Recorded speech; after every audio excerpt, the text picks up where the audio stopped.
الحمد لله الذي له ما في السماوات وما في الأرض، له الحمد في الآخرة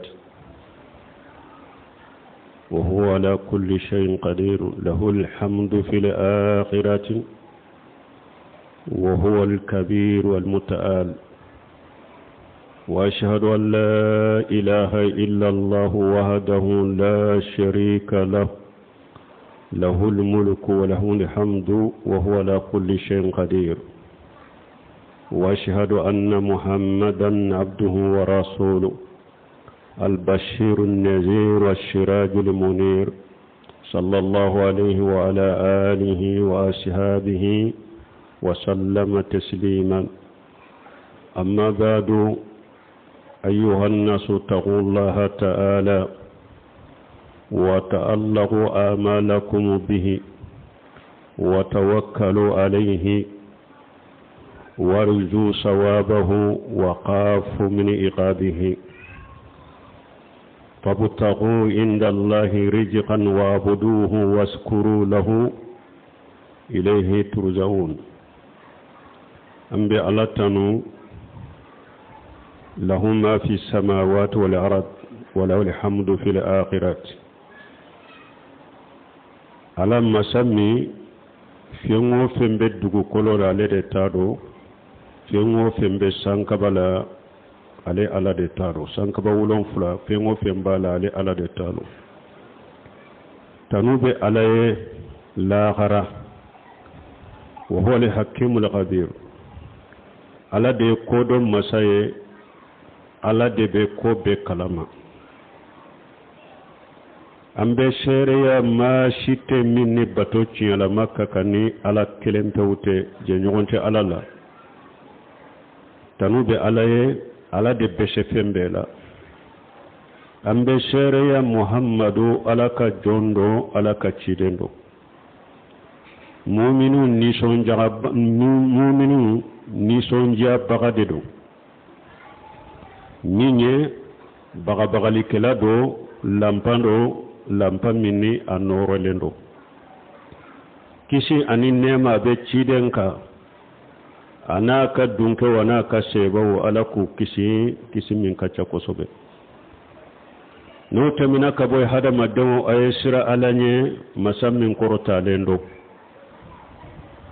minya kan na taw aku dilo alala aka kun shinshi alaka aka jigida alaka saraka aka sira alaka janga kata koro. aye garjage nyini ala de fe, aye ala de bato, aye ala de barikada, abebe sagi kata ala de ma. ibadallahi wa minan nas man yata'asam bil asqas wal azman يظن أنه يشيبه منها شر لجاته لا بقضاء الله ولا قدره. وهاجا هو التئرة التي نهى عنها النبي صلى الله عليه وسلم وأخبر أنها شرك. ألك جو مغود به ولو به ترياكني هدم دون دويه do be tereya keni wakati wuye abeshira hada madun doye ka tereya kenu ye kashira wakati wudola ale jigira ale ye tereya ke minna wode be ko jugushe ale mana yereye kasoro ala kala tigete uba foninde mako tereya tereyami ni cide nyam bali kabwama ayang kibariya ko flan kafoya dedo pasige sirana minye eye tereya ke minna akera hadama denye akera wakati de akera daba de akera kono de sa akera dondo de sa ebe shira o donye de sa ibe shira nye kako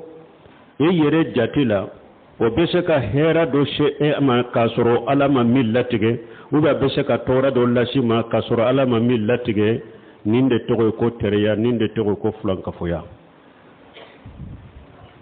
balma min fulen ninye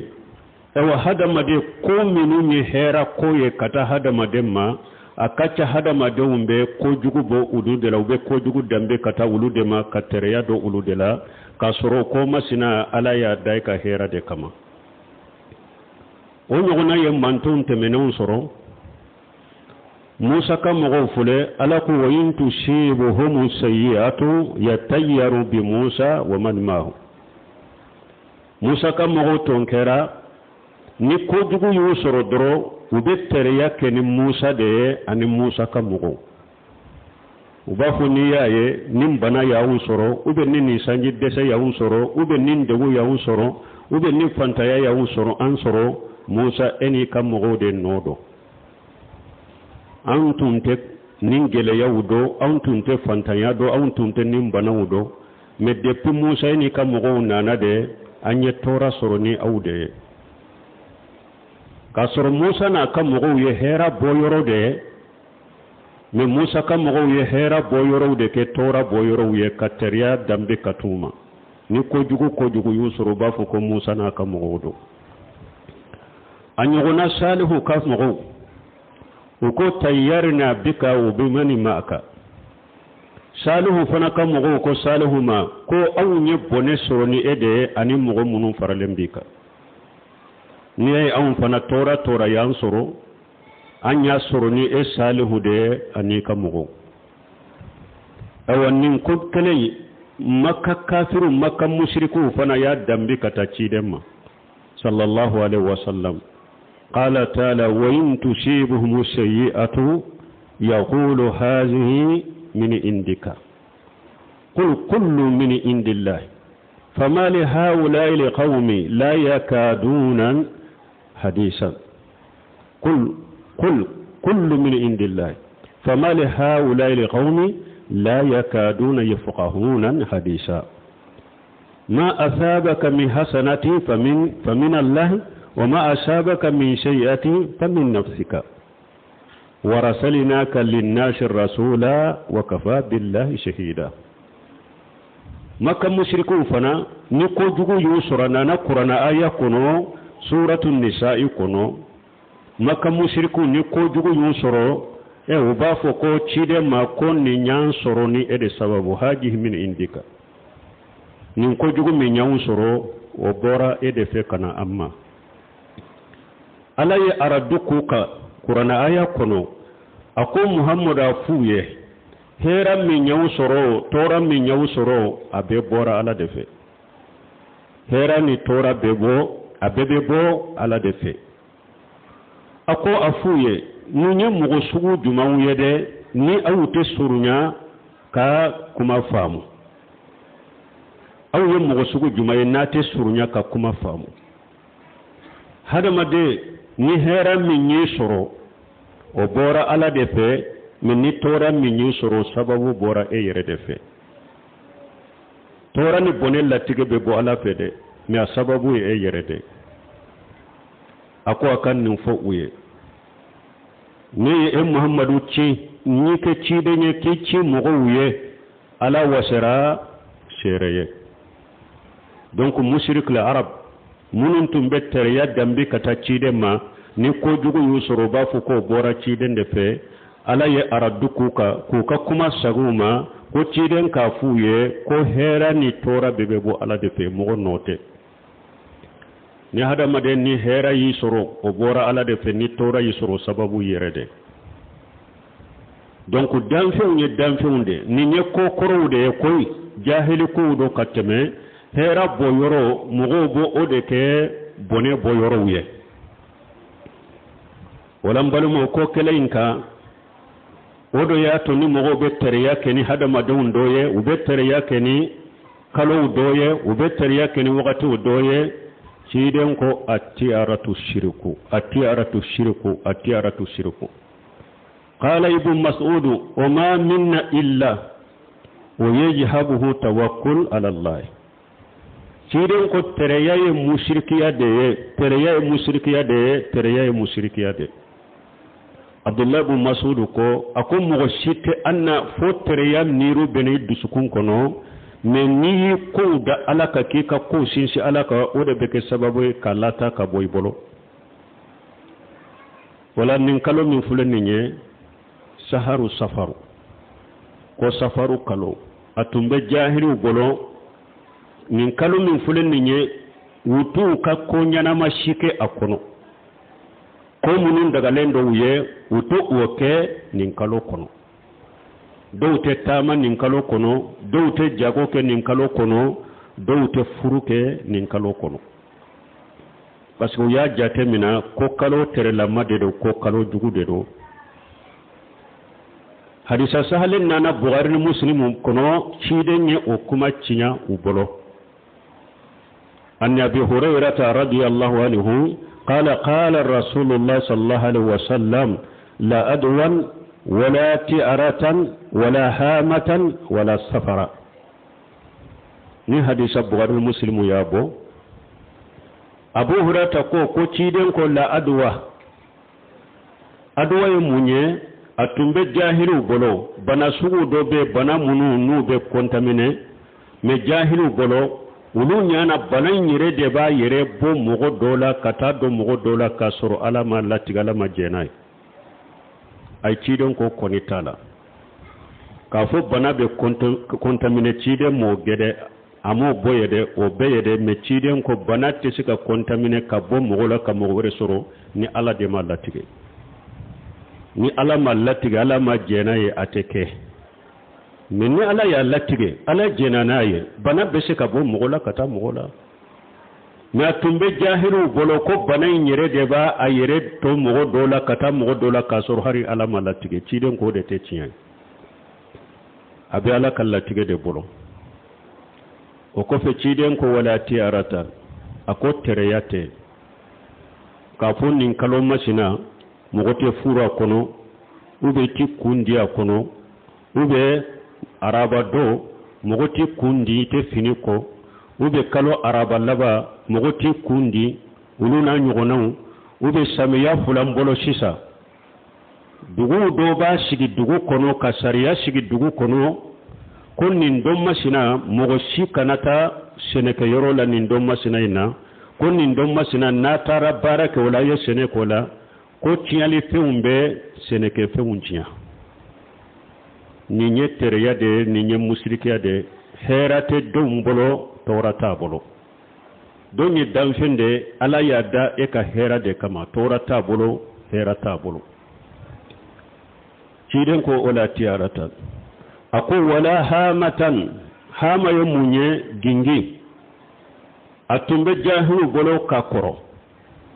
ni gingi nana katumugo min ka sola akasira ubafo ko anana aleka sanga de fo aleka saya de fo uba ka dumugo do besa utumbe sira ginginye ni gingi nana mogo min ka sokuna tunai ka sokono ube aye kasi ke do tigi besira ko gingi nana do tigi saya de fo ube aye dumugo do de saya fo ciden ko te ciyai gingi ye kono de alaka danfende do ebe alaka danfe yalla chogo mi de ni bi ka balo nyini ani ka nyanama ya chogo gingi fana yode alaka danfendo herata bolo torata bolo cinde ko ciya tola ka fo nanay ka sanga de fo nanay ka saya de fo nanay ka domo do de saya fo cinde ko ciya tala ako wala safaru kalo fana safara tawsiri chaman nanala ni akakuma sembentale munye atumbe jahilu bolo kute furu nin kalola ko kalo tere la madedo ute jago kala ute boyasha kono ciren ko te cinyaye safari kalo be komi kalo to herata bolo torata bolo alaka danfin dilalende do na ya dila hada madon kan na fali kama hada madon tara tora do o bolo kalo do komi kalo to herata bolo torata bolo kalo to furube ke ukono chogomi nin kalo fana la furube ke akono o chogo kelena kalo to ibi kabara dagale unke chogomi nin kalo fana la ibi kabara dagale unke o chogo kelendela anyogona tumbe arabu bolo jahiliya la ko minye sungalo salli kalo ko mogote muso furu akono ko ni muso furu o kono doro ko ewa o furu ko muso ichete kife ko atikano sungalo salli kalo o tumbe ubolo chide nyo wuli ko boye chide nye amba ishetu furu sungalo salli kalo de la aya salimata furu sungalo kalo salli de la puru hakilina jugu min tumbu bolo ka boye pew amba ishetu fana tumbe de la keni ninye ko munye sungalo salli kalo ko ukonni mogo minye furu ke akono muso min furu la kono ko iche tife amba ishetu tumbe de la jo mogo kana ye ko chide nye ne furu sungalo salli de kono muso si tunte chiden ka muso wala be muso min fe be muso min kanu kanebo amba shetu tumbara doku kanini nye chide nyamba shetu furu sungalo salli kalo de la ka musulmata furu ala amba shetu ko muso si te chiden ka muso wala be min fe kalebo donc o hakalina min tumbe jahilu bolongalo haklina jugudo chinyatala awan balmu nin tere yabbe mo chaman bolo tere yawdo do hada madinki yere polo suma mo fuyti suruni ala kala tigete ma asaba min musibati fil ardi wala fi anfusikum illa fi kitabin min qabla an nabraha alakum masiba shitaw suru dugu koloka masiba shitaw suru ayre kunnuna fo masiba sani inne alake e yere da yere folo nyo o masiba illatige lahul mafudula o ya soro hada madan yere madda yere folo alay hada madon kallatigew ayo sabe lahul mafudu kono sana alaka sanka ba wolon fulani duguma kololon fulad dani samba bi duruye e kallatigew sebero be e yere kadali nye yere folo masiba baw soro dugu koloka masiba baw soro aw yere ninkunna o masiba maw soro fo sana ka e soro sani alaka e yere da folo ala yo o latige kabila de ani hada madon ka jate mina dugu koloka tora munum banka degu munum banka bana munum banka fanta ya munum banka fe ngore teke anyere ka sababu de do wama asabakum min musibati fabima kasabati aydikum alakum masiba yawu soro ayere ka bolo bake ka junubu munum bara o de masiba bauka hada maden ka sira ika alla kutani ka junubu de koro me yinyo na damfew kana sira unye ko iba tora do ulu bolo ala tilala ko bela o de yato na Abdullah ibn Abbas ka hadisala wa alam anna al ummata law istama'at ala an yanfauka bi shay'in لم ينفوك إلا بشيء قد كتبه الله لك وإن اجتمعوا على أن يضروك بشيء لم يضروك إلا بشيء قد كتبه الله عليك ورفعت الأقلام وجفت الصحف شيرون عبد الله بن عباس كحديث الله أكوي كادو نجيا بفر الله نعونك كو أنك كرسان نفا كهيرا دو كواي شيرون كو تسكا فوي كيني ألم من سبيه ni jiya be farala nyogon ka fana anka karasa toro anka degu ciden ko tese ka foi kila ni alama min sabika kalimu korotala papier jara donc hada made ikan nin ko ni hadisa nunun bili inye koro shamiya fule hera be ala de bolo tora be ala de bolo sanji be ala de bolo sanji te dampe bolo de parce que mogo do fana bolo ni samaya gele yara drobeta mogo do de fe kulu be sanji wole sanji te mogo bolo de o yuna zilal khaysha ala de be sanji jigi dan fen site hara daji ta tay nyeji min bo bala atate jonko la ka sanji te mogo bolo donc samaya fule dugu do anya fo togo mi dum munum be mogo bolo kon nin do samaya kono mogo kanata barala dugu kono emi nye dugu nyema ye ni sariya shigi fulanka foya bi bolode ni mi janto ala ni alama farika ni sariya shigili min fule dugu in kono te kana jola de abese ki ka bara be tinya ki mako sallara kana jomli ko ina de abese ki ka bara betinya bara nyuma mi bara nyuma bina la cha abese ka betinya ki makko sallara parce que mushrike de do fulan ka fo de do herate dombolo torate dombolo tinyali fun kasene ke fun tinya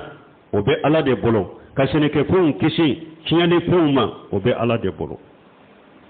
dugu mo ko ala de bato aka wunye shi ala de ma aka so ala ta de ma ala ka qur'ana ala ka sunna ala fahamu salafu salih ni dugu mo ba fe dugu ka hera soro abetile nununde la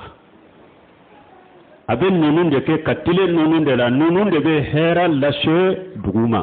kumba ala tama kumba chieden tama kumba shayba tama wode be balawu lashe duguma dugu be balawu la foite ni qur'ana sosolite ani chiden sosoli ani lada jugu nu bidia munune ala soso munun bambulo dugu bo ode torala be ka o famu de donc hada maden kan nonun kuloshi herate damfe bolo de herate kalo bolo herate hada maden bolo herate kono bolo do yere fura ateriya bo bolo sogoma jonna sugula ni mo min nana kiliya folo eko juru uteso ko ni dati grani juru ye ko tile muma e ka tile mumen bebe ke juru de nunu ne tere ya de kide nyi nunu chiya nunu tebbe ube ni bora dukaddo kono bita sugula ube mogo sugu do fo ni mogo kalite sugu benna dro isage sunu ka sugu tejiya ni nyetere ya de eni mogo min benna ni e ko jugu do bolon ko yere be balode ala bake ko yere garjage de o yere bake ka wori soro ala bake ko yere garjage o yeli be ke sababu ke kumanti ka garjage la chugodi ala yere fana be balode nunu nye jahili hakli nawde ni be hadama de bolo mogo ku yere kulo suma donc ni kalo min fule ni nye hera kalo da ni kalo tobe kele don bo o chogola don shite kon ni nye don jugu de tamate ka kono ube furute ka kono ube barate ka kono ube senete ka kono o donte don be kelenye ambe min fu hadama donye aye sabali aka koda alaka aka diskundilo alala hadama den kan diskundilo damfena ko hera babolo be tora babolo ko de ato dondo Abdullah ibn Mas'ud Abdullah ibn Abbas sigile ani do sigile kono do de panto temina abake ka kasikata do sigile Abdullah ibn Abbas kerefa ko khairan alaka ke here ibn Abbas ko la khair wala shar ako hera tenim bolo la khaira wala sharra hera tenim bolo torata bolo ni ñu kono panende doro alaka damfendo hera tabolo tora tabolo a'udhu billahi minash shaitanir rajim aynama takunu yudrikukumul maut walau kuntum fi burujin musayyadat wa in tushibuhum hasanatun yaqulu hadhihi min indillah wa in tushibuhum sayyi'atun yaqulu hadhihi min indika qul kullu min indillah فما لهؤلاء لقوم لا يكادون يفقهون حديثا ما أصابك من حسنة فمن الله وما أصابك من سيئة فمن نفسك ورسلناك للناس رسولا وكفى بالله شهيدا بارك الله لي ولكم في القرآن الحكيم ونفعني وإياكم بما فيه من الذكر الحكيم أقول قولي هذا واستغفر الله لي ولكم ولسائر المسلمين من كل جنب واستغفروه إنه هو الغفور الرحيم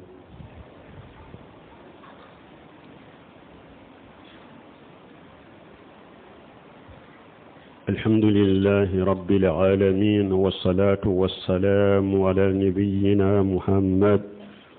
وعلى آله وأصحابه وسلم تسليما كثيرا أما بعد قال تعالى أينما تكونوا يدرككم الموت ولو كنتم في بروج مسيدة أينما تكون يدرككم الموت ولو كنتم في بروج مسيدة ألاكم مسامين كورتا لندو أكو أبي يورو ko sayabe ku awla hari nabe so belendew ni so jawde kono etasi jaw hari nayode joka do o kono ni ala ya latige dommi koybe sade sayabi soroy hari so bilende ni yode dila etasi jaw ko ta o kono kada o kono ni ala ya latige dommi koybe saybe sade sayabi soroy ala ko wayin tusibuhum hasanatu yaqulu hadhihi min indillah ako kafiru ko to jahila la mushriku ni konyuman do yusoro be hera do yusoro e uba fon ni mbora ala defe anyen ni hera mi soro ni hera imbora ala defe wa in tusibuhum sayyi'atu yaqulu hadhihi min indika men ni ko jugu yusoro doro uba fo a konni mbora ci den defe ko muhammadu da yekko jugu la sheguduma ko depe ani nin tauhidi nana ani ni welelin nana ku ke fa ko ka fa ko shiraw bula ko mo ke ka shiraw bila ko tora yu ulu soro ko abe bora ci den defe ala ko qul kullu min indillah afuye muhammadu hera mi nyaw soro tora mi nyaw soro abe bora ala defe kullu min indillah fama li haula'i qaumi la yakaduna yafqahuna hadisa nin kafiru ni mushriku nunu nye mogo sugu jumaude nunu te surunya ka alaka kuma ufahamu ma asabaka min hasanati fa min Allah hada madde hera yisura bora ala defe wama asabaka min sayyiati fa min nafsika dawa tora ni kojugu yisuro o yere no de koy iyado jamana kono jiyan kono sanji deshe munum banna ni sene ke few cinyali few mbu cinya few ngure tere anyere ka junubu de do fonka saga ngode lada jugu munu nambamballe mbu kare bidia munu nambamballe mbu kare antanka fakuru siraw bilade antaka muke siraw bilawde tora banka koy few ngure tora tanka ko ni alata bilalite qur'anan bilalade ni barate kenay ciden ka hadisa munu bilala barate kenay uma tola fana ubella gosi dugu be hera suru cugudi sanji binan na cugu nyuma na cugudi alaka hakke maddi hakke min banni ciden ce maddi hakke min be anyere jowni nyogon jamma nyogon hakke di sama yaw be nye cugudi hera ubena cugudi seneke fum be kisi cugudi awo tora bauka ko jugu bauka iyere kundo koy ire kunde do ala yode fo in tushibuhum shay'atu yaqulu haji min indika